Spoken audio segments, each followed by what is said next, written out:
ఆయన్ను ఇమ్మీడియట్గా రిలీజ్ చేయండి అంది. రిలీజ్ ఎలా చేయాలి? మరి కోర్టులు ఉండవు కదా, మరి ఆ టైంలో కింద కోర్టులు ఉండవు కదా, మరి ఆ టైంలో ఎలాగ చేయాలంటే అసలు మీ బెయిల్ బాండ్ పేపర్స్ కూడా తీసుకెళ్ళి ఆ బాండ్స్ తీసుకెళ్ళి ఆ జైలు సూపరింటెండెంట్కి ఇచ్చేసేయండి. ఆ జైలు సూపరింటెండెంటే చూసేసి రిలీజ్ చేసేస్తాడు. అంటే లేట్ చేయడానికి వీల్లేదు, తక్షణమే జరిగిపోవాలి ఇదంతా అనేది ఒక ఇమ్మీడియట్గా ఆర్డర్ పాస్ చేసింది సుప్రీంకోర్టు.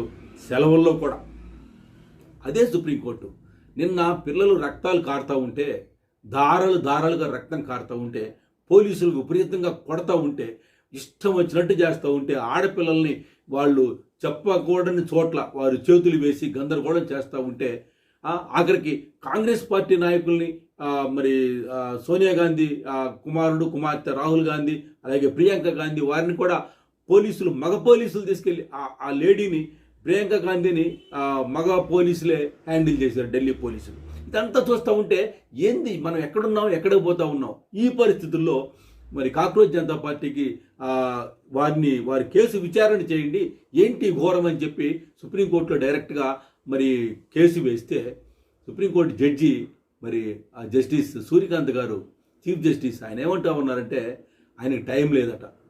అని వీడియోలు చూడండి సార్, వీడియోలు చూస్తే బాగుంటుందండి జడ్జి గారు, మీరు వీడియోలు చూడండి అంటే, వీడియోలు చూసే టైం మాకు లేదు, don't waste your time and my time అని ఆయన కోర్టులో చెప్తా ఉన్నారు. అంటే ఆయన టైం వేస్ట్ చేయకూడదట, మరి మన టైం కూడా, లాయర్ గారి టైం కూడా వేస్ట్ చేసుకోకూడదట.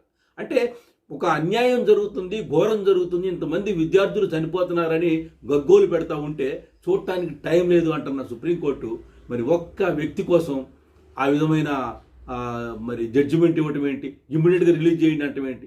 ఇంతమంది ఇప్పుడు చావు బతుకుల్లో కొంతమంది ఉన్నారు, హాస్పిటల్లో కొంతమంది ఉన్నారు, ఇంకా ఈ రోజుకి కూడా ఇప్పటికి కూడా మరి ధర్నాలు జరుగుతూనే ఉన్నాయి. అక్కడ పార్లమెంట్లో దీని గురించి చర్చ ఏమీ రావట్లేదు, దీని గురించి లైట్గా తీసుకుంటా ఉన్నారు. ఇది ఎలాగో దీన్ని పరిష్కారం చేస్తారు?